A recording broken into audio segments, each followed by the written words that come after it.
Tô aqui só no aquecimento, está começando o programa Alô Amazonas. A partir de agora, bronca comigo, bronca com o Wilson Lima. Fim de semana foi complicado, 12 pessoas assassinadas aqui em Manaus. A maioria delas na zona norte da capital.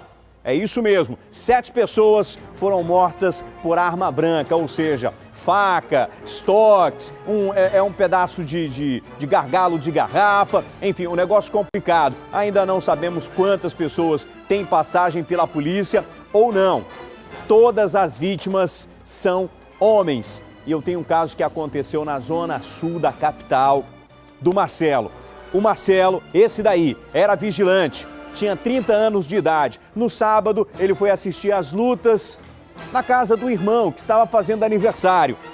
E passou a noite por lá e, por volta de 5 horas da madrugada de domingo, estava retornando para a sua residência, conhecia todo mundo ali e disse, não, eu vou tranquilo para casa, porque eu conheço aqui e não haverá nenhum problema. Ele presenciou uma tentativa de homicídio, um bandido olhou para ele e fez um disparo no peito. Ele tentou fugir, foi atingido com mais 2 tiros.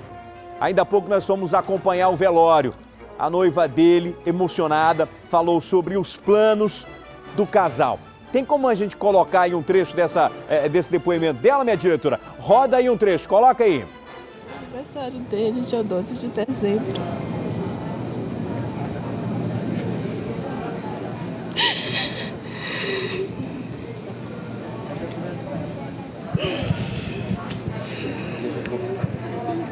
Todo mundo frustrado com essa situação, esse clima de insegurança. O rapaz tinha planos com essa mulher, iam casar em dezembro, no dia do aniversário dele.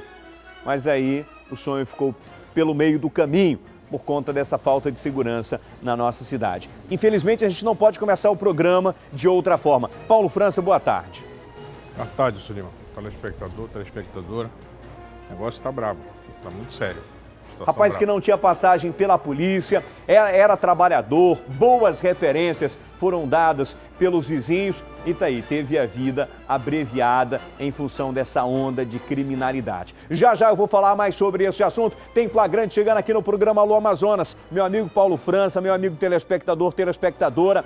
Olha que absurdo, olha o que faz o motorista de um ônibus executivo. Presta atenção, Paulo França, ele está dirigindo aí um executivo, tem passageiros, está sem farda, aparentemente sem o cinto de segurança, não dá para ver cinto de segurança aí, né? E olhando direto ali na tela, a visão dele que era para estar no trânsito, está voltada para baixo.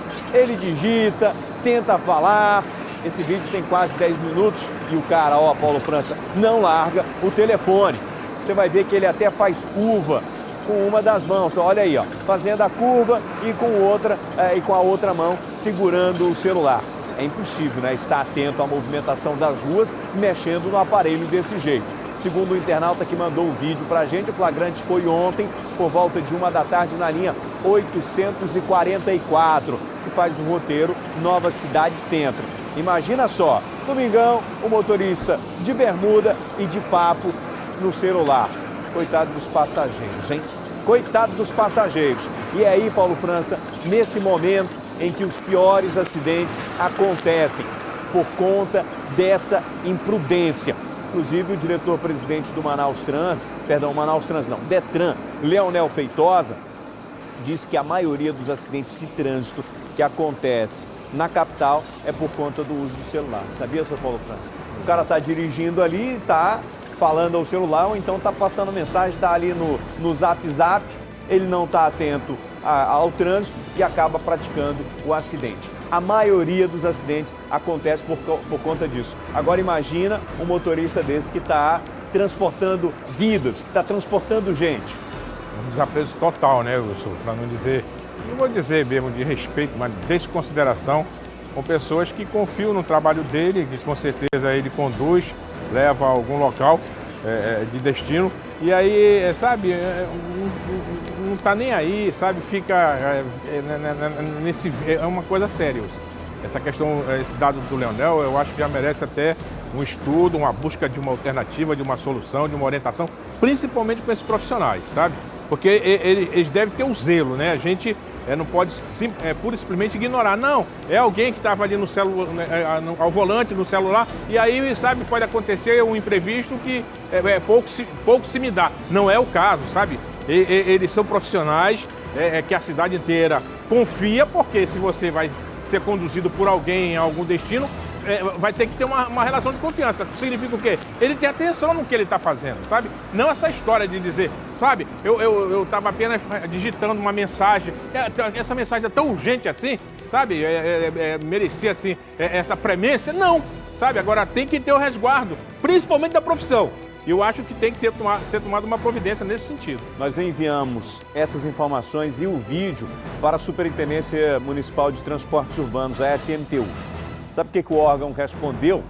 Sobre a postura do condutor, a lei que trata sobre o transporte executivo e alternativo é a número 779, de 17 de outubro de 2013. Utilizando essa legislação, caso houvesse condições de ser identificado, o operador poderia ser autuado por estar sem uniforme adequado. Dirigir falando ao celular é uma infração de trânsito prevista no Código de Trânsito Brasileiro. E aí a SMTU orienta os usuários dos serviços de transporte que sempre que flagrarem essas irregularidades, anotem data, horário, número e ordem do ônibus, placa e trecho do itinerário da ocorrência. Depois, registre a denúncia no serviço de atendimento ao consumidor. Está aí o telefone, 3632-2550, 3632-2550. A gente não deu aqui a placa do veículo, mas sabe a linha e o horário em que isso aconteceu. Então fica fácil para a Superintendência Municipal de Transportes Urbanos identificar a empresa e aí chama a empresa a responsabilidade, dá uma... Eu acho que é o mínimo, Paulo França, que se pode fazer. Sabe por quê? Porque quando a gente está falando de vida, meu amigo, qualquer esforço é válido para preservá-la. Claro. Eu fiz aqui até um apelo, né, aos profissionais, entendeu? Quer dizer, se tem uma identificação, pelo menos da linha que ele estava cobrindo, do horário, Wilson, com certeza dá para chegar, entendeu? A essa pessoa, entendeu? Que agiu de forma imprudente. E é a linha 844. Por aí, linha 844. Beleza, tá. Então, é uma empresa que faz, não são várias empresas que fazem a mesma linha. Tem identificação. E outra coisa, o flagrante foi ontem, 1h, ele faz o trecho Nova Cidade Centro. Se você leva para o dono da empresa, o cara se diz, não, isso daqui é um motorista fulano de tal. No mínimo, esse motorista deveria ser chamado, passar por um processo de reciclagem, né? De direção defensiva, porque eu acho que ele não fez o curso, porque se ele tivesse feito, ele não estaria fazendo essa situação, essa imprudência. É uma barbeiragem mesmo, seu Wilson, com certeza, uma barbeiragem. É um risco, né? Uma irresponsabilidade. Está colocando em risco a vida de muita gente aí. Quando você tem em mãos essa profissão que tem essa responsabilidade, entendeu? De conduzir pessoas com segurança, mas não dessa forma, sabe? E aí, eu acho interessante que ele só está se preocupando, que ele estava fardado ou não está. Ele estava agindo de forma leviana, de forma irresponsável. Isso aí é que tem que ser, dar uma advertência, se for o caso, faz uma suspensão, se for o caso, até, quem sabe, uma cassação da carteira dele, porque ele não pode colocar em risco a vida das pessoas. O Alexander Machado Pessoa, de 35 anos, morreu afogado no rio Tarumanço. O afogamento aconteceu ontem de manhã no flutuante Starjet. De acordo com testemunhas, a vítima mergulhou para amarrar uma lancha que estava a 14 metros de profundidade e não apareceu mais. Os bombeiros foram acionados e após o resgate o corpo foi encaminhado para um instituto médico legal. Nesse fim de semana eu tive a oportunidade de estar ali no flutuante e eu tenho observado que é grande a quantidade de pessoas que têm aproveitado desse momento. Por conta do sol forte que faz, a gente tem muita água e tem muito rio e nada mais justo que a gente estar lá se deliciando com essa dádiva da natureza. Agora é preciso redobrar os cuidados, é preciso redobrar a atenção, principalmente com as crianças. A criança fica encantada com a água e as crianças cegam com muita facilidade os pais. Então vamos redobrar a atenção, vamos ter muito cuidado. Tem gente que enche a cara e se acha aí o César Cielo, né? Quer pular dentro do rio, diz, não, eu consigo, bêbado eu sou melhor do que se eu tivesse sóbrio, né, e tal. E aí acaba acontecendo o pior. Nesse caso aí, a informação que a gente tem é que deve ter sido algum tipo de acidente, o rapaz, não sei se estava sob efeito de bebida alcoólica, mas o fato é que ele foi lá tentar amarrar essa embarcação, não retornou mais e acabou morrendo.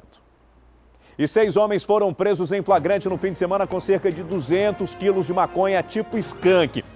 E além também dessa pistola que foi apreendida, alguns veículos. A operação foi realizada pela Secretaria de Inteligência, com o apoio do Grupo Fera e Grupamento de Operações Aéreas da Polícia Civil. Parte da droga estava em uma casa no bairro Dom Pedro e a outra em um sítio em Manacapuru. Os 6 já estavam sendo investigados por atuarem no tráfico de drogas na praça de alimentação do Dom Pedro. Com o grupo também foram apreendidos veículos e armas. De acordo com a Secretaria Estadual de Segurança, já foram apreendidas este ano mais de 4 toneladas de drogas. E é uma desarticulação que a Secretaria começa a fazer nessa história do tráfico de drogas. E o tráfico de drogas, aos poucos, vai ficando quebrado, vai quebrando o tráfico de drogas. E é essa ação enérgica que a gente quer. Até um tempo desse, até uns 5 anos atrás, a gente não via um resultado tão positivo no que diz respeito à apreensão de drogas. E aí os traficantes ficam desesperados para levantar esse dinheiro que perderam, e uma das hipóteses da grande quantidade de violência ou de assaltos talvez seja isso. A polícia retirando essa droga de circulação, o traficante fica descapitalizado e precisa de alguma forma pagar o fornecedor da droga e aí parte para os crimes simples. Mas a polícia está atuando e que bom que a gente está tendo esse resultado muito positivo. Está aí os presos, estão aí os presos e também a droga que foi apresentada no 10º Distrito Integrado de Polícia. E o fim de semana foi mais uma vez de policiamento intenso aqui na capital. Na sexta-feira, a Polícia Civil realizou mais uma etapa da Operação Pescador, dessa vez na zona centro-sul da cidade. Durante as fiscalizações, 4 pessoas foram presas e uma menor apreendida. Está aí o trabalho que foi feito, olha aí o pessoal que foi para a cadeia e passou o fim de semana por lá. Roda aí a matéria. 150 policiais civis participaram da operação, que resultou na apreensão de 23 automóveis, 16 motocicletas e prisão de 4 pessoas: Bruno da Silva, Elias de Lima, Ademiro Nunes e Vanessa Gonçalves, grávida de 7 meses. Todos tinham mandado de prisão expedidos. Nós mudamos a operação, tiramos um pouco as barreiras e começamos a entrar nos becos. Toda pessoa que estava em beco foi abordada e foi consultada o seu nome. E para nossa surpresa, em alguns lugares nós conseguimos encontrar pessoas com mandado. Blitz foram montadas em locais estratégicos. Apoiando as barreiras fixas, fiscalizando os veículos que estão irregular e os condutores também que usam aí o álcool ainda conduzindo o veículo. A 7ª edição da Operação Pescador foi realizada nas zonas sul e centro-sul da cidade. Essas áreas são escolhidas conforme o mapa de criminalidade feito pelo setor de inteligência da Polícia Civil. Inicialmente a gente passou a escolher conforme a mancha do crime, né? A quantidade de crimes, principalmente de homicídios que ocorreu nessas áreas e também o tráfico de drogas. Mas nesse momento agora a gente já está fazendo, vamos passar a repetir as operações Pescador nas mesmas zonas, já com o objetivo também de, como eu já disse, continuar proporcionando essa tranquilidade para a população. A Operação Pescador continua até dezembro. E a Polícia Militar também esteve nas ruas com a Operação Presença. As fiscalizações aconteceram em várias zonas da cidade. Roda aí. Na zona norte da cidade, ninguém escapou da fiscalização. Até os coletivos foram parados. É uma abordagem de rotina da Polícia Militar. Solicito que desses primeiras mulheres formem uma fila aqui fora. Segundo a Polícia Militar, é grande o número de roubos e furtos dentro dos ônibus nessa área da cidade. Todos os passageiros da linha 408 foram revistados. E apesar da abordagem minuciosa, a população entendeu que a ação é necessária. Porque isso é para a segurança até mesmo toda nossa, né? Nós que tem a condução do ônibus, né? E também nos carros pequenos também particulares, né? Isso é para a própria segurança nossa. Quem não deve, não tem por que temer. Então, né? Tranquilo. Em outros pontos, a fiscalização foi feita em carros e motocicletas. O objetivo era checar se havia drogas e armas, além de foragidos da justiça, que muitas vezes roubam veículos para praticar assaltos na cidade. Nada passava despercebido. Os policiais olharam embaixo dos bancos, no porta-malas e em sacolas. Toda a documentação era analisada. Eu estou achando muito bom, até porque dá mais segurança para a população, né? E, olha, nota 10. Agora, só pedir assim, que continuasse, né? Que dá mais da segurança. Nós somos comerciantes aqui da Zona Leste para dar mais segurança. A Polícia Militar tem mais realmente que fazer, as blitz, né? E ver realmente os pontos necessários, porque a gente precisa de segurança, a gente precisa realmente, né, de conforto para dirigir. 700 policiais foram empregados na Operação Presença, que seguiu por todo o fim de semana. Tudo foi acompanhado nesta sala do Comando Geral da PM. Equipes trabalharam no monitoramento das redes sociais. Até um aplicativo lançado na sexta-feira ajudou no trabalho da polícia. O aplicativo é uma forma de nós nos aproximarmos da comunidade.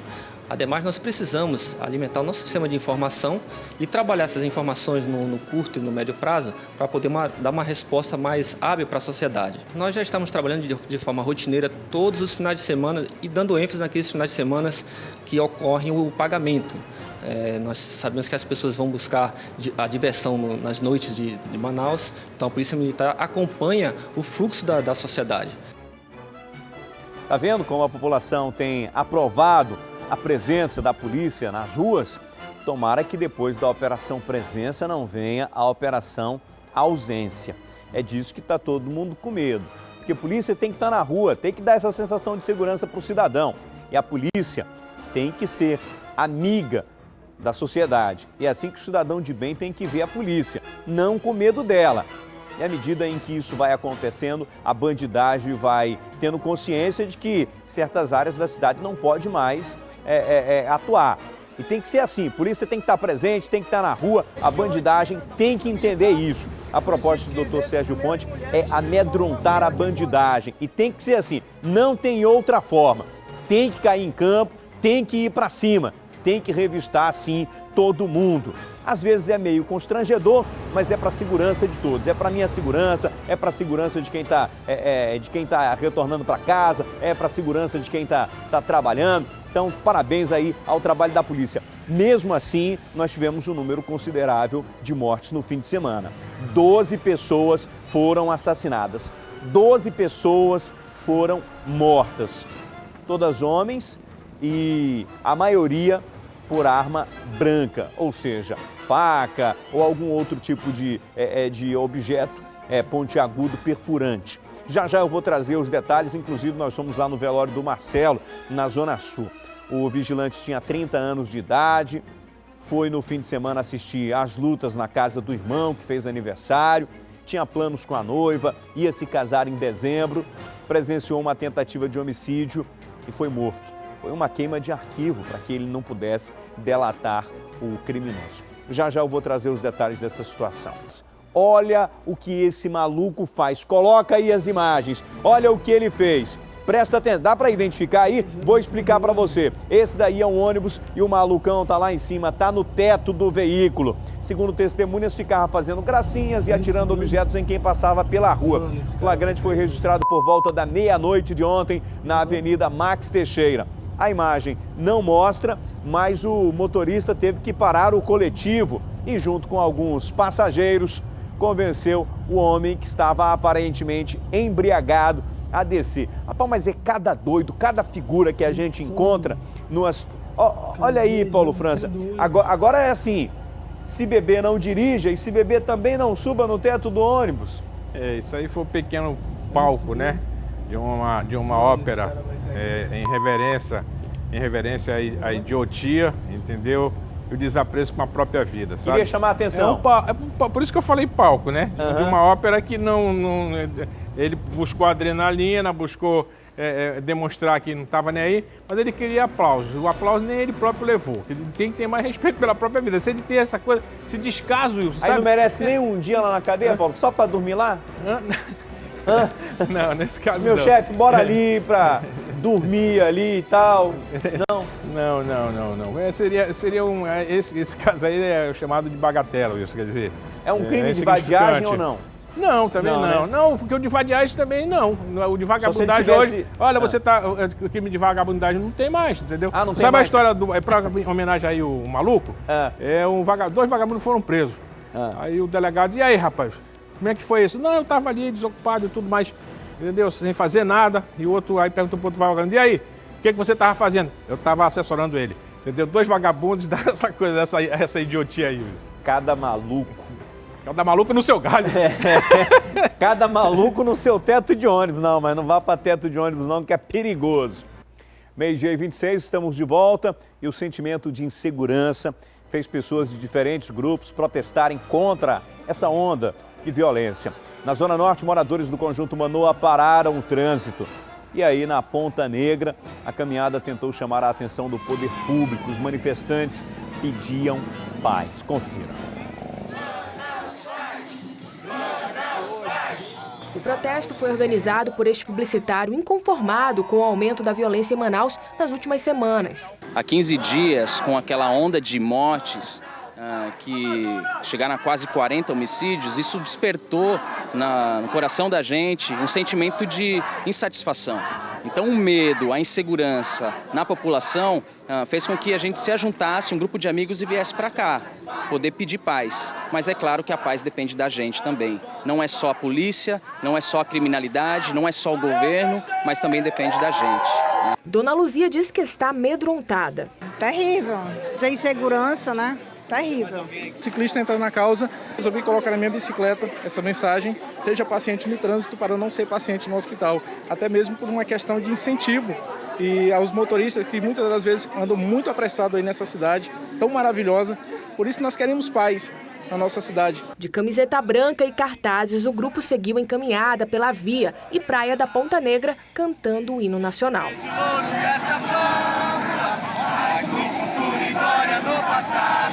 Já no Conjunto Manoa, os moradores usaram balões brancos para pedir mais segurança. Infelizmente, o Ronda no bairro não está atendendo a demanda de tanta bandidagem que existe no Manoa. Hoje, nós temos uma média de 3 roubos por dia no Conjunto Manoa, 900 casas, né? Hoje aqui o Manoa é uma rota de passagem, uma fuga para bandido. Então nós estamos pedindo ao governador que coloque um policiamento diferenciado no Conjunto Manoa, porque senão vai acontecer pior coisa que está acontecendo. Morte já está acontecendo, assalto já está acontecendo. Esta servidora pública reclama que a situação está tão complicada que os moradores chegaram até a contratar vigilantes para terem mais tranquilidade. Na semana passada, um homem foi assassinado e outro foi baleado durante um assalto no conjunto. Nós estamos precisando sim de segurança. As pessoas até não fazem mais BO, porque a gente sabe que o BO é a determinação para que você contenha o policiamento. Só que as pessoas estão cansadas, é como se o BO não resolvesse. Inclusive nós temos até pessoas para tomar conta da nossa rua, de algumas ruas, para poder a gente ter um pouco mais de segurança, pelo menos para dormir. A PM garantiu que vai reforçar o policiamento na área e pede que a população continue a denunciar. A Sexta SICOM não tem medido esforços para aumentar a sensação de segurança para todos os moradores da Cidade Nova, né? No caso aqui da situação do Conjunto Manoa, mas também a gente conta com a população também. Nós precisamos desse feedback da comunidade, então é essencial que o popular, o comunitário aqui da Zona Norte acredite na Sexta SICOM também. Esse negócio é tão grave, Paulo França, da falta de segurança, que a gente percebe a mobilização de todo mundo. A mobilização do governo do estado e a mobilização da própria população, que diz assim, bom, eu tenho que dizer que onde está apertando, o negócio está complicado, o negócio está feio. E é muito simbólico a fala daquela mulher, eu preciso de segurança pelo menos para dormir. Puxa vida, é mesmo, Wilson, porque na verdade a insegurança se tornou um grande pesadelo, né, para todo cidadão manauara, amazonense. Na verdade, a falta dela, né? A insegurança é um pesadelo total, né? Não, a insegurança mesmo, você está inseguro, não tem nem como conciliar o sono. Então, eu acho importante, sabe, essa mobilização, Wilson. E por que ela é importante? Porque ela cumpre um dos preceitos da Constituição Federal, que no artigo 144 está dito lá que a segurança também é responsabilidade da sociedade. Aquele cidadão disse muito bem, nós não vamos nos acomodar, nós vamos reivindicar, nós vamos nos mobilizar, porque essa estatística, né, sinistra, macabra, ela se avolumou na semana passada, continua não crescendo e a gente não quer isso para a nossa cidade, não. Então, parabéns, sabe, a cada uma dessas pessoas que esteve no movimento, que participou de uma mobilização, porque significa que Manaus não vai cruzar os braços, ela não vai recuar diante de tanta insegurança. Imagina essa situação, muito sol, calor e você não ter água, isso há 7 dias. É o que estão passando os moradores do bairro Novo Reino 1, na Zona Leste. A água que deveria ser fornecida pela Manaus Ambiental não aparece há 1 semana. E aí tem que se virar como pode. Vai viver, pode até viver sem energia elétrica, mas sem água, meu amigo, não tem como. Veja a reportagem.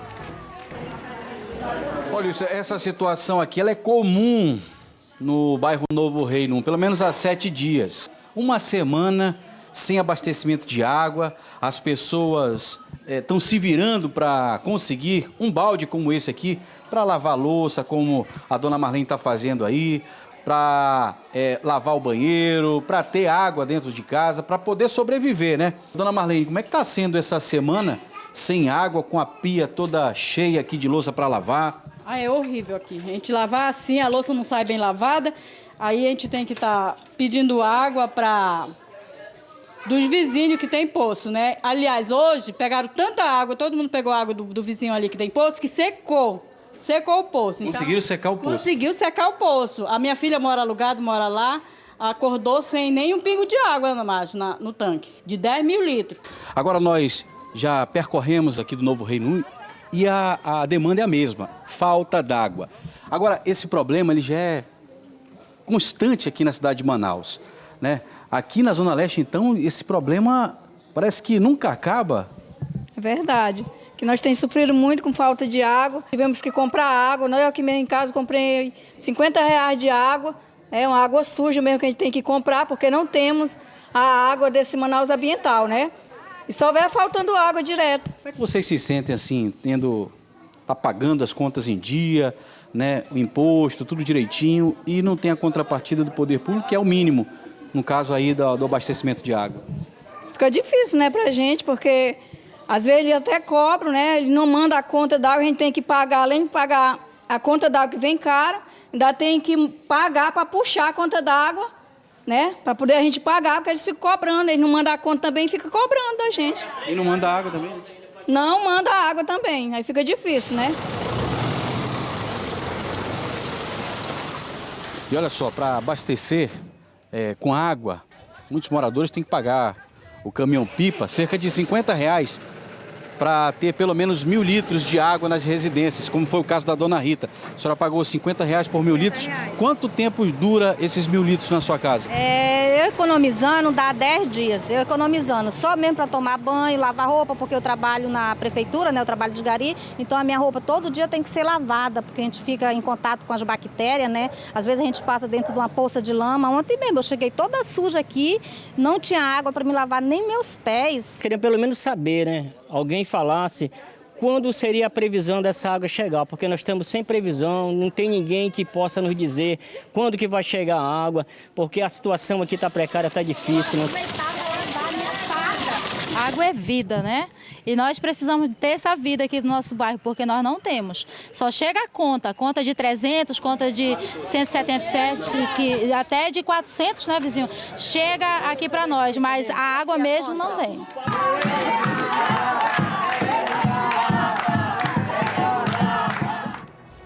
Pela quantidade de água que a gente tem, nós deveríamos ter água 24 horas, né, Paulo França? Claro, tranquilo, Wilson. Isso aí é uma situação vexatória para todos nós, entendeu? Eu aqui não significa pregar a desobediência civil, a ruptura de um contrato que a empresa tem que ter com o seu usuário, mas não está cumprindo a parte dela. Então, se ela não está cumprindo com a parte dela, ela não tem, ela é uma desfaçatez, entendeu? Uma cara de pau cobrar por algo que você não está fornecendo. Se você não está fornecendo, você não tem o direito, você não está respaldado em nada para dizer, não, eu vou cobrar. E não pague, não pague. E se a empresa botar o nome de vocês no Serasa ou no SPC, recorra a um juizado especial e aí processa essa empresa por danos morais, sabe? Não pode ficar nessa lenga-lenga, sabe? Ou se dizer, 7 dias, as pessoas têm que recorrer a outros meios, entendeu? É um absurdo que a gente tem que repelir e repudiar. Aí o cidadão fica refém do valor cobrado pelo cara do carro-pipa. Na maioria das vezes, essa água é utilizada para o consumo, para as pessoas beberem, e nem sempre se tem a garantia de que ela é para consumo humano, para você beber. Que para você beber, o cara do carro-pipa teria que levar lá um laudo. Tem um laudo, não tem, Paulo França? Garantindo, assim, olha, essa água dá para você beber. Qualidade, mas pelo que eu vislumbrei, talvez seja água de poço, sabe, Wilson? Mas não significa que ela está isenta de algum problema, sabe? Aquela senhora falou, água é vida, sabe? A conta que não pode virar um martírio para a população, entendeu? Principalmente a população que não recebe água. A Manaus Ambiental encaminha uma nota dizendo que a área do Novo Reino é abastecida pelo Proama e o mesmo ainda está trabalhando com a vazão reduzida por conta do problema mecânico das bombas de captação. A previsão de normalização somente pode ser informada pela COSAMA. E o número da COSAMA é este daí, 4009 1978. 4009 1978. E olha essa situação ainda falando sobre água. Foi encaminhada pelos moradores do bairro Nova Esperança. Mostra aí o vídeo que a gente recebeu. Paulo França, olha que absurdo, meu amigo. Olha só a cor da água que está saindo da torneira. Quer dizer, água não, a gente não pode nem dizer que isso é água. É lama mesmo. Essa cena foi gravada na antiga Rua 9, agora a Rua Padros, no bairro Nova Esperança. Segundo os moradores, a água foi embora na sexta-feira de manhã e à tarde voltou com essa cor de petróleo. No sábado, a mesma coisa. Olha aí, Paulo França. A gente poderia até dar essa sorte, né, Wilson? De na torneira vir petróleo, como aconteceu em vários estados lá na América do Norte. E aí o pessoal, em vez de vir água, vinha petróleo. Aqui nesse caso não, é uma nojeira, entendeu? É uma imundície que está sendo servida ou desservida nas torneiras dos cidadãos. Libera aí o áudio aí pra gente entender melhor aqui, Essa diretor. aqui é a cor da água daqui do bairro Nova Esperança. Olha só a cor dessa água. Não é café não, hein? Isso é água da Amazonas. Olha a cor desta água, pessoal. Eu não posso nem lavar Isso aqui é água. E eu já vi muitas vezes o representante da concessionária falar na televisão, olha, a água que sai aqui, ou que é fornecida pela Águas do Amazonas, pela Manaus Ambiental, é água para você tirar da torneira e tomar. Tu sabias que eu conheci, já está falando de Água do Amazonas, a Manaus Ambiental, eu conheci na época que ela era COSAMA, daí o pessoal mudava logo para COLAMA, entendeu? Nesse caso aí seria bem apropriado, mas como ela já foi desativada circunstancialmente, aí é outro caso. Agora, a Arsan, tomando conhecimento disso, tem que tomar uma providência, não pode se omitir, não. Aí o pessoal já estava lá há 2 dias sem o serviço de abastecimento, louco para lavar a louça, para lavar roupa, aquela roupa que estava acumulada, e quando a água chegou foi desse jeito. Nós entramos em contato com a concessionária hoje pela manhã e na mesma hora eles mandaram uma equipe de vistoria técnica ao local.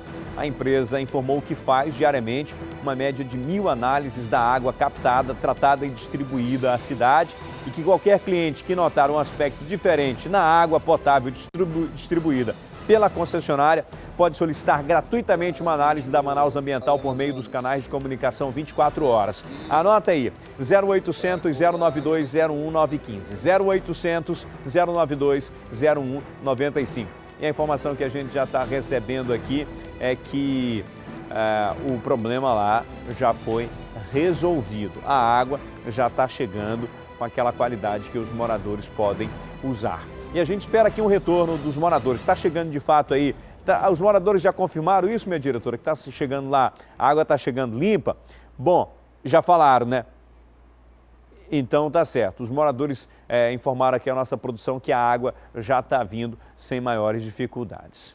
E após denúncias anônimas, o Batalhão Ambiental conseguiu apreender ontem 243 quilos de carne de animais silvestres escondidos no porão de uma embarcação atracada no porto da Manaus Moderna. Vandernilson Ferreira Nazaré, dono do barco, informou que comprou os animais ao longo do Rio Purus. Ele foi levado para o primeiro DIP. A pena para crimes ambientais vai de 6 meses a 1 ano de prisão e multa. Muita gente sabe que isso é crime, mesmo assim continua nessa prática. E, meu amigo, se a polícia prender você, se a polícia pegar você com carne de animal silvestre, você vai para a delegacia, você vai ter que dar explicações, você vai pagar multa por isso. Então, muito cuidado, muito respeito com o nosso meio ambiente. E se você estiver na feira e observar que alguém está vendendo, não compra e denuncia. 12h47, estamos de volta. Quero mandar um abraço muito especial para o meu amigo Emerson Cardoso, esteve nesse fim de semana no município de Coari. A propósito, parabéns a Coari, que completou 83 anos. A festa foi no fim de semana e os telespectadores estão lá acompanhando aqui a programação da TV A Crítica. Quero mandar um abraço muito especial também para os coordenadores da Corrida da Educação Adventista, que aconteceu no domingo, na Avenida das Torres. Eu estive lá e as fotos estão no meu Instagram. Sim, seu Paulo França. Um abraço. Mande o seu abraço, seu Paulo. Não cair no esquecimento, pessoal, que eu pego. Conhece o nome da família? Família Freires, é Freires mesmo, lá da Praça 14. Grande abraço, valeu. E o incentivo continua aqui no Alô Amazonas, beleza? E Manaus voltou a registrar um fim de semana violento. Segundo o Instituto Médico Legal, foram 13 assassinatos de sexta até amanhã desta segunda. Entre as vítimas, a morte de um vigilante que levou 3 tiros quando retornava de uma festa de aniversário.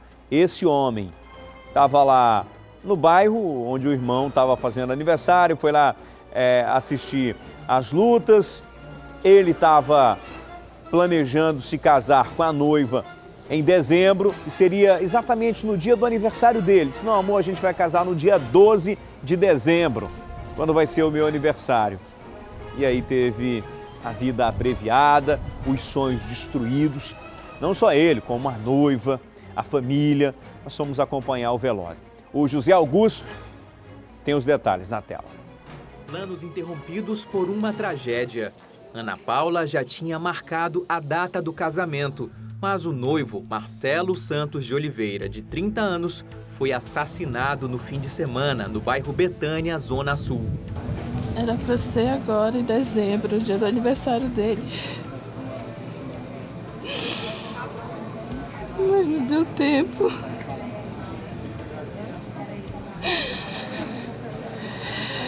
Tinha tanta coisa em mente. Eram 5h30 da manhã de domingo. Marcelo voltava da festa de aniversário do irmão, mas antes de conseguir chegar em casa, presenciou uma tentativa de homicídio. O agressor percebeu e disparou 3 vezes contra Marcelo. Em seguida, fugiu numa motocicleta. Este foi um dos 13 homicídios registrados pelo Instituto Médico Legal entre 10 horas da noite de sexta e 9 da manhã de segunda. A maioria, 7 casos, ocorreu na Zona Norte. Todas as vítimas eram do sexo masculino. Apesar das ações para diminuir a criminalidade na capital, os moradores da Betânia reclamam que desde o ano passado a violência só aumentou no bairro. Está mais perigoso. Segurança aqui, a gente não tem segurança aqui, né, cara? Segurança aqui, a gente às vezes, a ronda do bairro ela passa aqui, mas aí para entrar aí, eles entram assim, rapidinho aí para trás aí, tanto é que olha, aconteceu esse negócio com esse rapaz aí, com o rapaz do bem, né, cara? E mais uma vez, Paulo França, nós fomos destaque nacional. Hoje, inclusive, eu ouvi logo cedo no noticiário nacional que Manaus tinha registrado 12 mortes no fim de semana. Wilson, é vexatória nessa situação, principalmente com relação a essa jovem aí que tinha planos, né, que tinha sonhos e de repente foram interrompidos, né, por uma atitude insana de alguém que, claro, não queria ser identificado a posteriori numa tentativa de homicídio e aí vai, sabe, elimina um ser humano. é algo que, por exemplo, não nos orgulhece em nada, sabe, Wilson? Essa estatística macabra, né? Todo o território nacional percebe que Amazonas, Manaus, está virando uma zona... O pessoal diz, não é zona de guerra. Não é zona de guerra. Quantas pessoas morrem? Entendeu? Vai ver a estatística, vai ver numa área que está em guerra, em qualquer país do mundo. É um dado assombroso, sabe? Algo que nos aterroriza. E sabe? Eu entendo, eu reconheço que a polícia está fazendo, sabe, um esforço grandioso. Eu reconheço, a gente tem que reconhecer, mas ela não é onipresente, por isso que ocorrem essas fatalidades. Lamento, mas como eu lamento, minha solidariedade a essa família, a essa jovem, enfim. Olha só, eu tenho aqui umas imagens que foram gravadas por um telespectador na frente do 16º Distrito Integrado de Polícia. Ali tem um carro utilitário, pelo menos duas pessoas, dá para perceber ali 2 pessoas que estão retirando material de um prédio onde deve ser ou deveria ser o 16º Distrito Integrado de Polícia.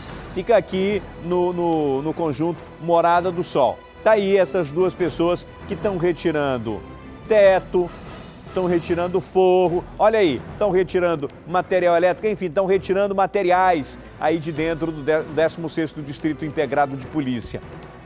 A gente não sabe exatamente do que se trata. São 3 pessoas, olha só na imagem. A gente não sabe exatamente do que se trata.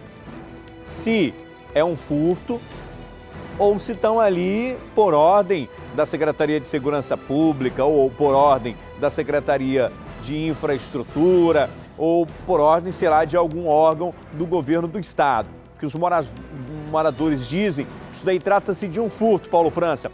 Inclusive nós mostramos já esse prédio que está abandonado, um prédio que deveria ter sido entregue em 2012, prédio que custou, Paulo França, quase 3 milhões de reais, um prédio, uma obra orçada em 2.880.000 reais. Olha só como é que está aí, Paulo França.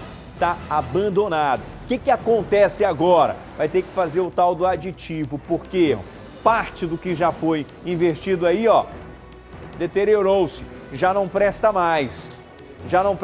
E para completar, me parece que foram uns espertalhões e acabaram, Paulo França, levando o que tinha de material lá dentro. Pelo menos essa é a denúncia que está sendo feita pelos moradores. E ainda há pouco, a Larissa Santiago foi até o local. O senhor acredita, Paulo França? O senhor acredita que retiraram até as fechaduras das portas? Acredita que isso aconteceu? Será que foram ladrões ou foi por determinação da Secretaria de Infraestrutura, por determinação do governo do estado? Roda aí. Hoje a nossa equipe veio aqui para o conjunto Morada do Sol. Aqui na frente fica a Avenida Via Láctea, só para situar vocês. A gente vai falar do local onde deveria estar funcionando um distrito integrado de polícia. No caso, o 16º DIP. Ainda tem no chão aqui, material de construção. Só que obra por aqui só os sinais mesmo, porque nada está sendo construído. O local está com pelo menos 80% das obras concluídas. Mas olha só, que a parede parcialmente pintada. Só que o que foi feito já foi destruído, porque o local está completamente abandonado. Olha aqui, cenário de obra realmente. Só que o forro que foi colocado, PVC, já está parcialmente destruído e o cenário se repete por dentro de todo o Distrito Integrado de Polícia. O 16º DIP faz parte de um pacote de distritos integrados de polícia que seriam entregues pelo governo do estado. Foi investido mais de 20 milhões de reais. Muita coisa foi construída, só que parte do que foi colocado aqui, do que foi empregado aqui, já foi roubado. Porque o local que deveria servir para combater o crime está sendo alvo dos criminosos. Um desperdício de dinheiro, né? Poderiam reformar ele, ou no caso ele tá novo, né? Poderiam simplesmente ativar ele e ficaria bem melhor, que ia dar muita polícia, né? Você ia se sentir mais seguro? Acho que todos nós, né? Tá fechado, tá abandonado, né? Ia se sentir mais segura se estivesse funcionando? Com certeza. A recomendação para os moradores daqui do Morada do Sol é que todas as ocorrências sejam registradas no 22º Distrito Integrado de Polícia. Enquanto isso, as pessoas daqui ficam refém do descaso. Bom, a gente continua aqui no aguardo de uma nota da Secretaria de Segurança Pública para saber se aquelas pessoas que estão levando aquele material têm alguma autorização para fazer isso, porque senão trata-se de um furto. Ou é roubo, Paulo França, é isso? É furto. É furto, né? É furto porque eles não estão utilizando nenhum meio de violência, alguma arma, enfim. Mas é um desvio, né? E se eles tiverem autorização para fazer isso, que o espaço está aberto para eles se pronunciarem. Diz, não, a gente foi lá, mas por autorização de algum órgão, sei lá quem. Se não, se você tem informação sobre esse daí, liga para a polícia, liga para o 181, porque aí trata-se de um furto. Agora, Paulo França, eu fico imaginando o seguinte, é uma obra que custou R$2.800.000, alguém já recebeu essa babita, porque ninguém começa a obra sem que não esteja recebendo, empresa nenhuma, ainda mais quando presta serviço para o governo, começa uma obra sem ter dinheiro em caixa. Claro. Ela começa. Então ela já recebeu esse dinheiro todo, ou boa parte dessa grana. E aí o que acontece agora, Paulo França? Tem que ter a história do aditivo, meu amigo. Senão não vai. Isso é uma desgraça, Wilson, para a vida do povo brasileiro. São os tais aditivos, entendeu? Então, com certeza, Wilson, ele recebe no início da obra pelo menos um adiantamento de metade do valor, R$1.200.000, aí para tocar a obra. Na conclusão, ele recebe, fechou a fatura, entendeu? E aí recebe o restante. Agora, um ponto a se observar é que era em 2012. Teria que ser entregue. O valor, 3 milhões, sabe? Aí você vai me perguntar, o Wilson Lima, se o atual governo tem alguma responsabilidade nesse caso. Não há um processo de descontinuidade, tem uma continuidade.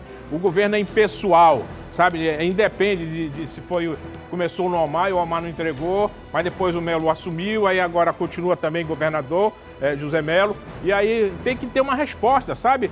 A estrutura policial está precisando, sabe, de ter essa referência para a própria população também, vislumbrar, dizer, não, aqui funciona e funciona para valer. E aí, de repente, faz esse maldito aditivo, vai ter que fazer. Agora, nesse caso aí também, eu acho que o Ministério Público, como se trata de verbas públicas, para não haver malversação de verbas públicas, o que é a malversação de verbas públicas? É o mau uso do erário público, sabe? Não pode, pura e simplesmente dizer, não foi entregue, alguém viu aqui, surrupiou um material e tomou um rumo certo e ignorado. Não é por aí o caminho, não. Tem que ter uma resposta assim. A Polícia Civil diz que já tem conhecimento do fato e solicitou que uma equipe da delegacia especializada em roubos, furtos e defraudações investigasse o caso e que as delegacias da área resguardassem o local. E aqui, Paulo França, é aquele velho ditado, que o cidadão só fecha a porta depois que é roubado. Tem uma boa notícia, depois que roubaram lá, depois que furtaram os produtos lá do 16º desse prédio, disse, não, agora a gente vai colocar guarnição. Né? Já levaram tudo. Não vão nem colocar, Wilson, você está sendo otimista. Questão de dizer o seguinte, as delegacias em derredor, entendeu? Fique de butuca para ver se evita o surrupio do material. Pelo amor de Deus. Agora, é importante que o governo do estado retome a obra, conclua a obra e entregue. E a nota segue dizendo que foi determinado pelo governo do estado que retomassem as obras do 16º DIP. Quanto à retirada do container, a autoridade policial informou que este foi removido por conta das obras e que o 22º DIP é a delegacia mais próxima do 16º DIP, sendo assim, os registros devem ser feitos nesse distrito. Mas que absurdo, olha aí, dá para identificar perfeitamente o cara que está fazendo isso. Olha os dois aí que estão fazendo essa pilantragem, estão furtando, ao que tudo indica, material do 16º do Distrito Integrado de Polícia. Isso me deixa... Olha a plaquinha. Sim, dá para ver a placa do veículo. E isso me deixa muito revoltado, Paulo França, porque é dinheiro meu, é dinheiro seu. É dinheiro que poderia estar sendo investido na segurança do cidadão. Aliás, é dinheiro que foi investido ali para a segurança do cidadão. Só que, como esse material foi levado, você precisa repor. E aí você vai tirar dinheiro de onde? Você vai tirar dinheiro da saúde, você vai para investir lá no pronto-socorro, no João Lúcio, é dinheiro que você poderia estar investindo lá no 28 de agosto. Você vai tirar de outros setores importantíssimos. E o pessoal aí do governo está fazendo um arroxo, né? Tem crise, aí aperta aqui, acolá, entendeu? Tira, por exemplo, ou diminui o plantão médico, e aí a gente vê, né, essa tripa-forra, né, essa algazarra com dinheiro público. Lamentável, lamentável. E em Altazes, a falta de energia e de água está deixando a população revoltada. Há um mês, o município está com um problema de abastecimento e na última sexta-feira a situação piorou. O sistema parou e deixou a cidade sem água e luz. Muitos prejuízos foram contabilizados devido aos eletrodomésticos queimados. Os moradores desesperados resolveram fazer protesto. De acordo com a denunciante, somente hoje, às 8 da manhã, o abastecimento de energia foi normalizado. E quanto à água, o problema ainda não foi resolvido. E eu estou recebendo aqui uma nota dizendo o seguinte, que a Eletrobras Distribuição Amazonas informa que no último sábado houve problemas técnicos nos grupos geradores da usina de Altazes. Entretanto, no último domingo, o fornecimento foi normalizado. Informa ainda a nota que nesta segunda ocorreram problemas técnicos, os quais estão sendo corrigidos pelas equipes técnicas de manutenção. A normalização do fornecimento de energia elétrica será realizada ainda hoje. A Eletrobras Distribuição Amazonas Energia agradece a compreensão de todos os seus consumidores e informa que está trabalhando para que o sistema elétrico do estado tenha mais confiabilidade e qualidade e que isso se converta em maior bem-estar para a população amazonense. Nós já solicitamos uma nota também para a empresa que é responsável pela administração da água lá no município e ainda não encaminhou. Agora, com relação a essa história aí da energia, é impressionante, né, como a gente tem um problema gravíssimo no abastecimento de energia elétrica que ao longo dos últimos anos foi negado. Inclusive, o cara que era o representante da Amazonas Energia veio para cá e disse o seguinte, teve um que disse aí, Paulo, disse, olha, só vou sair daqui quando o problema de falta de energia na capital tiver resolvido. Ele veio, foi embora e continua do mesmo jeito. Disse ainda mais, Manaus não tem apagão, Manaus tem interrupções, né, esporádicas, assim como acontece lá em Nova York. Agora o seguinte, Paulo França, esse nosso problema aqui, e vai ter o negócio do aumento da energia por causa dessas bandeiras tarifárias. É uma explicação que é difícil de engolir. Eu não entendo porque que a gente tem que pagar uma conta que não é nossa. Porque a gente está sofrendo o problema lá do Sudeste. A gente vai ter que estar interligado agora ao Sistema Nacional e tal, que até agora eu não vejo melhoria para a gente. Pode ter alguma melhoria lá para a empresa e tal. Só que o maior problema, Paulo França, que eu vejo é a história da corrupção. E, meu amigo, tá vindo aí a Lava Jato para o Amazonas. Você está sabendo, né, Paulo França? Tá vindo a Lava Jato para o Amazonas. Porque tem muita cruzeta, Paulo França, naquela estação ali do Mauazinho, estação Mauá 3. Tá vindo, tem muita cruzeta, tem muita ligação errada, Paulo. Tem gato, Paulo França, naquela história dali. Tem o gato. E o seguinte, há informações do TCU, inclusive essa notícia foi publicada no Valor Econômico e também no fim de semana no jornal A Crítica, de que os valores das obras foram aumentados em até 300 vezes, Paulo França. E detalhe é o seguinte, muitos dos serviços foram pagados adiantados. Wilson, isso aí significa abuso do poder econômico, entendeu? Alguma entidade, espero inclusive que seja a própria OAB Amazonas, tem que tentar uma ação, né? Contra esse abuso do poder econômico. É muito simples, né? Na verdade é o seguinte, é um roubo descarado. Sabe, ele resolve dizer, não, está tendo prejuízo, tirar nos costados da população. Como? Ainda vai ser retroativo, entendeu? Eles ainda vão cobrar um retroativo também devido, sabe? Eu acho que nós temos que fazer alguma coisa do próprio Ministério Público, sabe? Fazer acompanhamento e reconhecer. Agora, muito bonitinho. A Eletrobras dá uma nota muito bem detalhada e tal, houve interrupção por problemas técnicos, mas ela não diz que vai ressarcir as pessoas que tiveram prejuízo, entendeu? Ao longo desses dias aí, principalmente no material doméstico, entendeu? No material eletroeletrônico lá na cidade de Altazes. Então, sabe, tem que dizer, embutir na nota, dizer, nós vamos nos responsabilizar pelos danos causados a essa população. Não é por isso para me dizer que o problema vai ser resolvido, foi resolvido, e aí lava as mãos, não é por aí o caminho não. É uma ação de danos materiais, A população pode fazer, inclusive, uma ação coletiva aí e pedir indenização pelos danos causados. 1h15. Eu quero mandar um abraço muito especial para a dona Rosângela, que está fazendo aniversário hoje. Pode revelar aqui a idade? Pode, Robson? Não pode revelar, mas é mãe do nosso amigo Robson, está lá na M010, está lá no sítio, está curtindo. Tudo de bom para a senhora, viu, dona Rosângela? Tudo de bom. Muito obrigado por acompanhar o Alô Amazonas. Confirmado o caso de meningite em uma jovem de 19 anos da comunidade Vista Bela, em Manacapuru. Ela foi trazida no fim de semana para Manaus em estado gravíssimo. Alane Guzmão tem as informações na tela.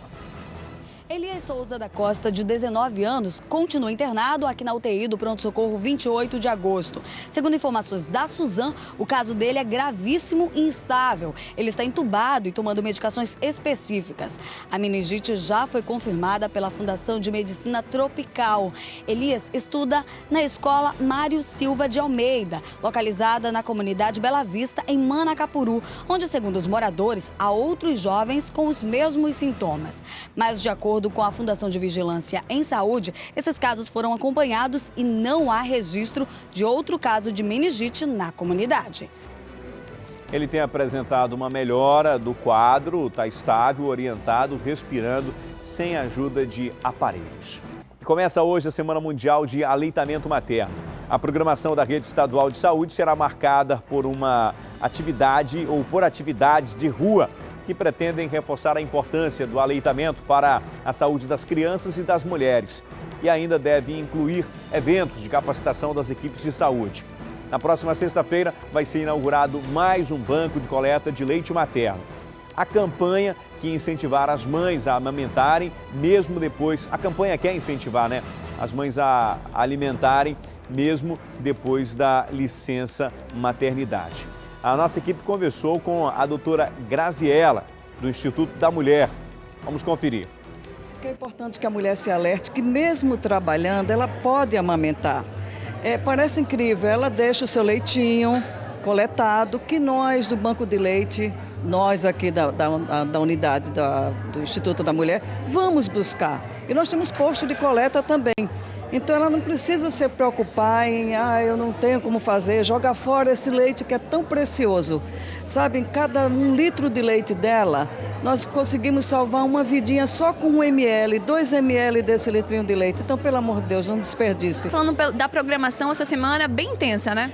Sim, nós temos a panfletagem no T1, T3, T4, a abertura do posto de coleta do Banco de Leite lá da Chapeau Prévost, no último dia, salvo engano, dia 7. Então é uma semana inteira, basta de programação. Eu aconselho a vocês a acompanharem a nossa programação. Pronto, tá dada a dica. Vamos agora conversar com o Márcio Azevedo. Boa tarde, Márcio. Oi, senhor. Boa tarde. Bom, nós tínhamos um anúncio de que os peritos iriam cruzar os braços hoje, iam fazer uma parada de advertência, só que aí no fim de semana abriu-se um canal de diálogo com o governo do estado. Inclusive hoje pela manhã foi realizada uma reunião. Qual o resultado dessa reunião, hein, Márcio? Para a felicidade da população, né, que foi colocada aquela situação na sexta-feira de que não iam ter remoções, nem nada, o resultado da reunião foi que eles voltaram atrás na paralisação de advertência de 12 horas. Na verdade, houve pelo menos 1 hora de paralisação, né? E nesse período eles deliberaram lá e resolveram que, como o governo abriu essa janela de comunicação, que janela é essa, para ser mais específico? O secretário Evandro Melo prometeu de que o projeto de lei que fala da reestruturação da carreira dos peritos criminais iria à apreciação da Assembleia Legislativa até a próxima quarta-feira. Então, diante disso, eles resolveram, né, não fazer essas 12 horas de paralisação de advertência, mas o indicativo de greve está mantido, como vai explicar aí um dos diretores do Sindicato dos Peritos do Estado do Amazonas, que conversou conosco mais cedo. As palavras do doutor Evandro Melo é que até quarta-feira isso vai para votação. Nós estaremos mobilizados na Assembleia também, continuamos mobilizados até sexta-feira.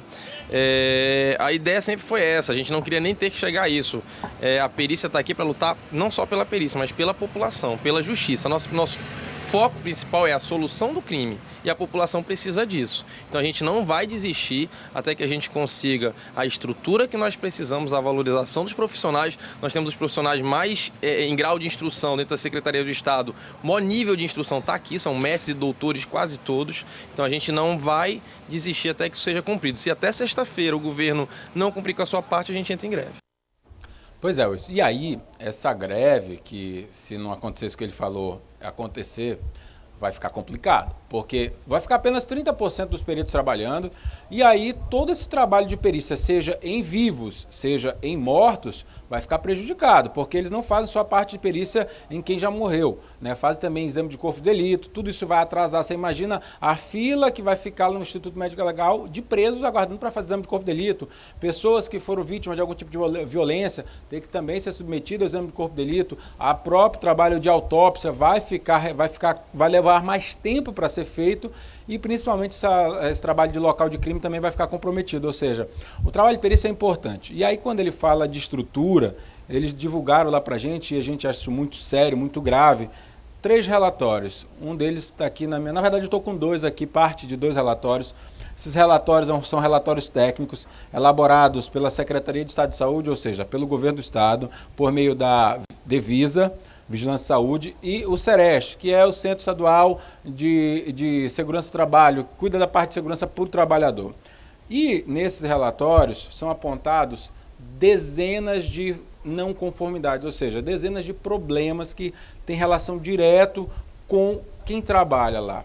Tanto no Instituto de Criminalística, quanto no Instituto Médico Legal, quanto no Instituto de Identificação, o grande problema é a falta de equipamento de proteção individual, ou seja, quem trabalha lá está exposto a todo tipo de insalubridade. Você imagina que no Instituto de Criminalística, NML, se trabalha com pessoas que já morreram, doenças e tudo mais, então eles estão expostos a esse tipo de doença porque não tem equipamento de proteção de segurança. É o que o relatório aponta. Agora, dentro do IC, o que mais chama atenção e é perigoso está aqui no final. A inexistência de cadeia de custódia e de central de custódia. E nós fomos procurar saber o que é isso. E aí descobrimos o seguinte, essa cadeia de custódia, vamos dar um exemplo aqui bem clássico. Vamos, por exemplo, o filho de uma autoridade mata alguém, comete um crime, atira em alguém. Esse filho dessa autoridade é presa, aquela arma que ele usou é apreendida e eles conseguem coletar a bala, vamos falar de uma maneira mais popular, a bala foi encontrada dentro da pessoa que ele matou. Pois bem, eles pegam aquela bala, colocam em um saco, junto com o estojo, que é onde vem a bala, e colocam. E esse material tem que ser periciado. Tá? O problema é que essa cadeia de custódia, Wilson, que deveria ser feita da seguinte maneira, esse produto deveria ser colocado em um saco, semelhante àqueles de prova de concurso, você sabe qual é aquele que quando você abre, você sabe que foi aberto, foi deslacrado, e aí ele ali colocaria, por exemplo, fulano de tal abriu, Beltrano abriu. Isso não acontece hoje. Hoje esse produto é colocado em um saco qualquer, grampeado e fica lá guardado. Acontece o seguinte, não se sabe quem mexeu, não se sabe se de fato aquela prova foi mantida ou se foi alterada. E o que acontece? Isso é que seria a cadeia de custódia. E a central de custódia seria um local específico para armazenar esse produto. Para quem mexesse, se saber quem mexeu. O que acontece é o seguinte, sem isso hoje, e os advogados podem chegar na justiça e dizer, olha, não confio nessa prova não sei quem mexeu. A gente foi ouvir o Ministério Público para entender mais dessa gravidade. Fomos ouvir o promotor que cuida da atividade policial. Vamos ouvir. Há 2 grandes prejuízos. Primeiro, a perda de instrumentos, de objetos que são submetidos à perícia. E o segundo grande prejuízo é a confiabilidade das perícias realizadas. Então, a ausência dessa cadeia de custódia implica esses 2 grandes prejuízos. E isso necessariamente passa por uma questão estrutural que não só o IC, o Instituto de Criminalística, enfrenta, como o IML também. Então é uma questão aguda, crônica e que ainda não tem uma solução. Ou seja, meu amigo Wilson Lima, tá difícil, hein? Porque perícia técnica não é barato, é caro. O pessoal gosta de ver esses programas CSI, Cold Case, realmente você vê que eles conseguem fazer milagres, mas para isso precisa de recurso e para isso tudo é caro, custa caro. e precisa da vontade do governo em investir nisso. Se não investir, não adianta. A gente vai ter muito crime aí sem solução e o mais grave, né? A gente pode ter muito inocente aí pagando sem ter culpa no cartório. Na semana passada nós mostramos um posicionamento dos peritos que continuam nesse posicionamento de que necessitam de fato de estrutura para trabalhar. A gente vê aí a prova disso em um documento feito pelo próprio Estado e o Estado chegou a dizer que não tem nada disso, né? Que inclusive no caso daquelas pessoas que morreram, que o motorista estaria supostamente embriagado, não tinha como fazer o exame, o governo do Estado disse que ia apresentar o exame de alcoolemia. Será que se apresentou, Márcio? A gente já tem informação disso? Até agora não, até porque o Escomante fez o desafio, né? Nos levem lá para mostrar. Sim. Hoje, por exemplo, a gente conversou com peritos da área que fazem DNA e a gente perguntava dele como é que está a situação do DNA. A situação do DNA está na mesma situação caótica como os demais exames.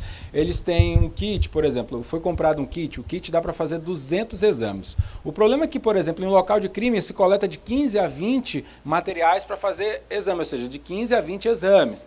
E esses kits acabam muito rapidamente. Um kit, por exemplo, custa em torno de R$20 mil, né? Dá para 200 exames. O que eles estão fazendo hoje? Eles só fazem exame de DNA, de fato, se tiver um suspeito preso que precisa apenas confirmação por DNA. Se for fazer aquele material para deixar armazenado, para se lá na frente uma pessoa for presa e fizer uma comparação, eles não estão fazendo isso porque senão não vão ter material, não vão ter insumos para realizar esses exames. Ou seja, o problema do Instituto Criminalística, como das perícias, é um tripé. É a questão estrutural, falta de pessoal, que hoje são 190, mais ou menos 190 peritos, e o ideal seria em torno de 800 peritos, ou seja, precisa abrir concurso público para novos peritos, passa pela questão de estrutura, que aquele Instituto Criminalística, aquele prédio tem quase 30 anos, se não mais de 30 anos. Quando ele foi criado era para aproximadamente 20 peritos, assim como o IML foi criado com uma estrutura bem antiga, e também a questão de insumos. Sem insumos não adianta ter equipamento moderno. Você quer um exemplo disso?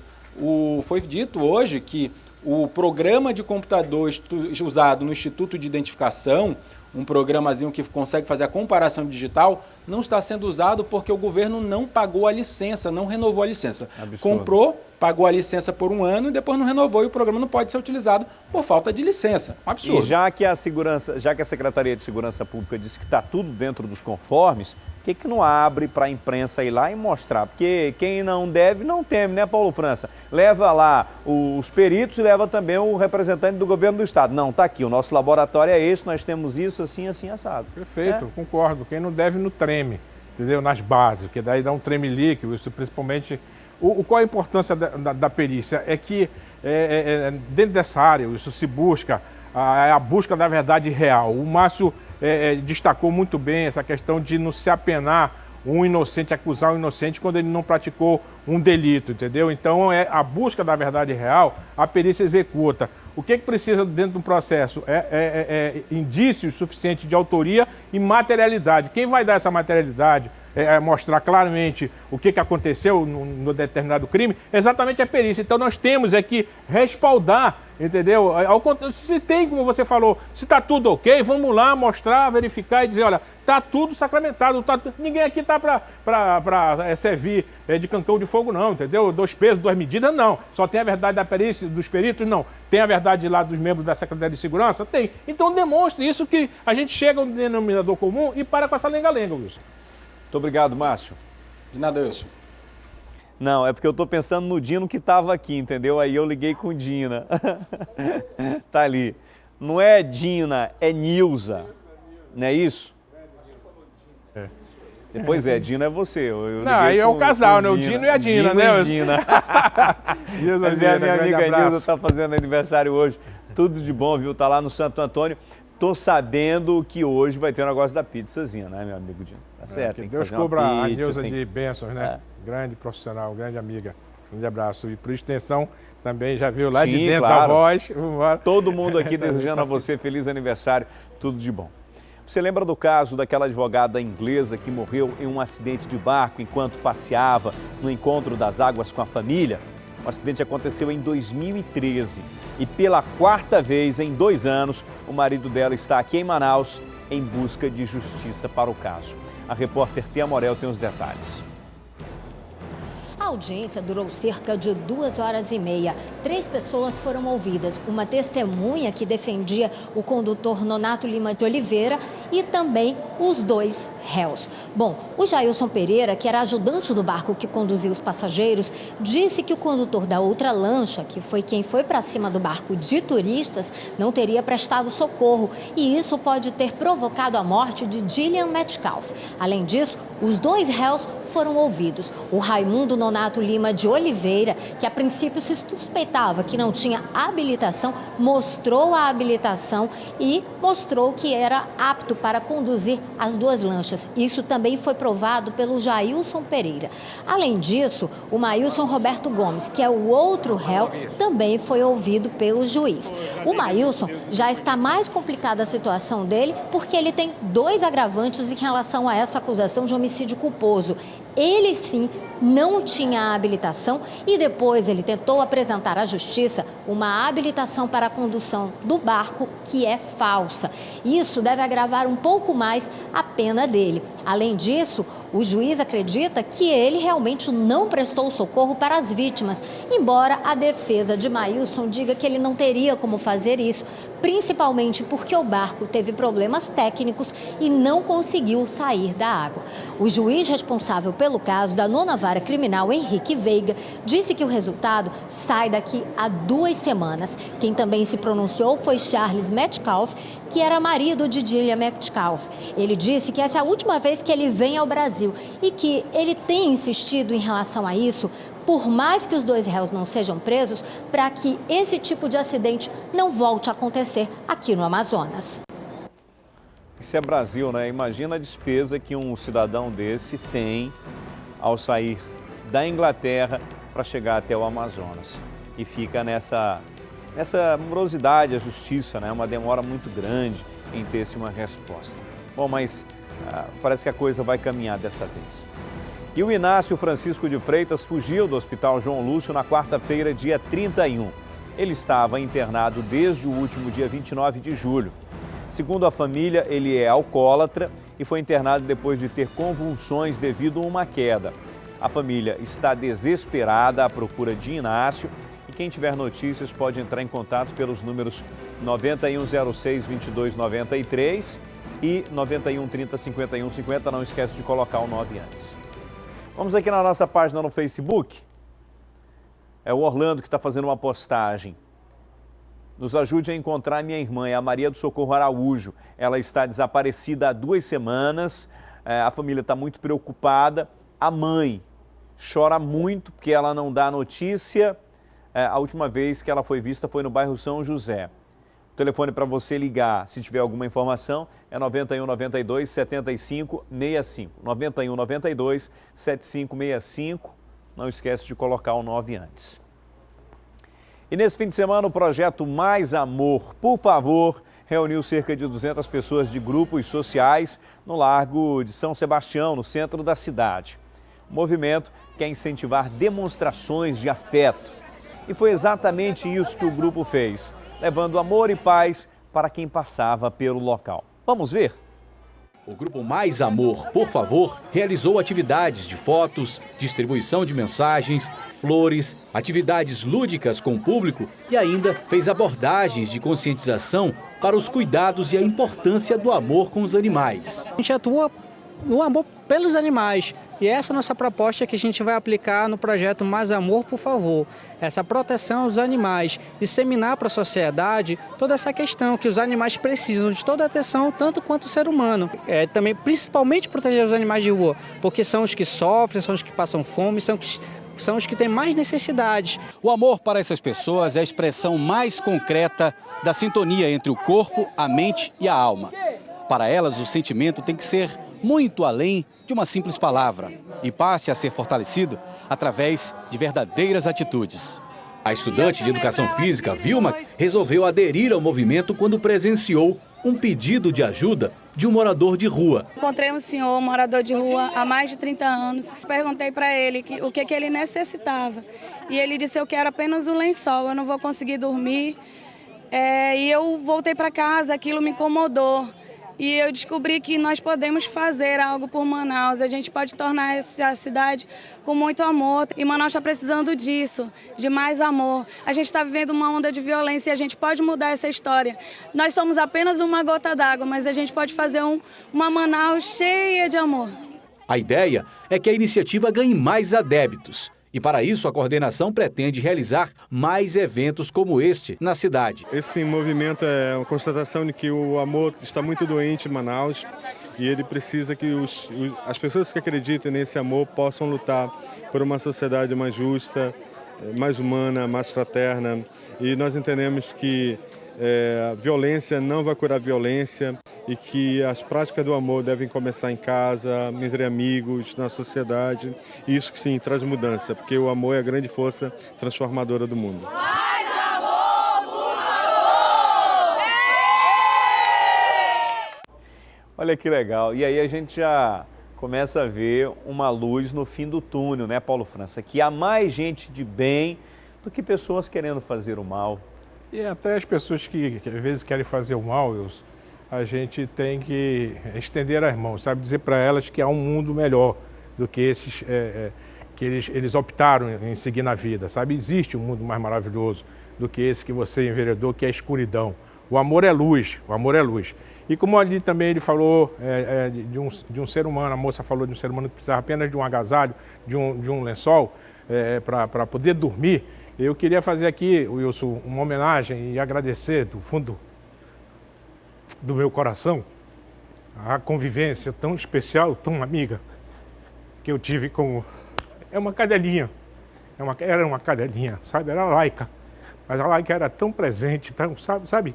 Tão amiga, tão acolhedora. Infelizmente, ela foi vítima desse louco trânsito, sabe? Esmagaram a Laika. Mas com certeza, a alma grandiosa que ela tinha, com certeza me ensinou também a ser grande, sabe? A não tergiversar, a não vacilar, porque ela, além de tudo, ela era muito atrevida, sabe? E aí, Laika, eu só quero te agradecer. Quero agradecer a Deus por ter convivido com esse ser tão maravilhoso. Era uma cadelinha, mas era a minha cadelinha. Bom, vamos aqui na nossa página no Facebook. O pessoal está interagindo conosco. Van Reis. Hoje é aniversário do Lucas Ventura. Manda alô para você, para nós aqui no Amazonino Mendes. E a família Ventura, muito obrigado, família Ventura. E hoje tem bolo por lá, né? Tá aí, olha. O Lucas Ventura está fazendo aniversário. Valzeneide. O meu bebê, manda alô pro meu bebê, pois amamos você e o Guma. Beijo, somos do bairro Coroado. Ela não colocou aqui o nome do bebê, né? Mas enfim, tá aí o garotão já participando da festa junina, né? Me parece que ele tá ali de chapéu, é isso, minha diretora? Tá com o chapéu da festa junina? Muito bem. Josiane, o Wilson manda um beijo para minha princesa, é a Andréa Nicole. Beijo para você, Andréa Nicole. Ela gosta muito do Guma. Vem cá, Guma. Principalmente quando ele... Tem música aí pro Guma dançar? Tem, minha diretora? Prepara aí uma música aí pro Guma. Vai passando, vai passando. Suzy, oi Wilson, boa tarde, um abraço para você e Paulo França. Estou com vocês, beijo, muito obrigado, viu, pela companhia. Quem mais está aí na nossa página no Facebook? Vanessa, olha só que sorriso lindo, é o Luiz Gustavo Abrantes, olha só, muito bacana. Guma, qual a música pro Guma dançar aí pra gente terminar aqui? Eu vou, agora como eu vou. Cadê a música? Coloca aí pro Guma dançar. Tem alguma música ou não? Poxa, não tem nenhuma música para você dançar hoje. Mas amanhã prepara uma música que o Guma vai dançar. Muito obrigado pela sua companhia. Bom início de semana. Amanhã a gente está de volta e nós vamos terminar com essas imagens. Mais amor, por favor. Tchau. Tchau.